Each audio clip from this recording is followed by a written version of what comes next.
நினைச்சு பார்க்கும்போது கவிதை மனசுல அருவி மாதிரி கொட்டுது. ஆனா அதை எழுதணும்னு உட்காந்தா அந்த எழுத்து தான் வார்த்தை.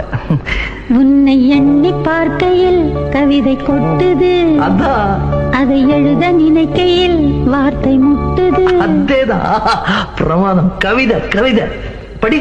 கண்மணி அன்போடு காதலன் நான் எழுதும் கடிதமே. பொன்மணி உன் வீட்டில் சௌக்கியமா, நான் இங்கு சௌக்கியம்.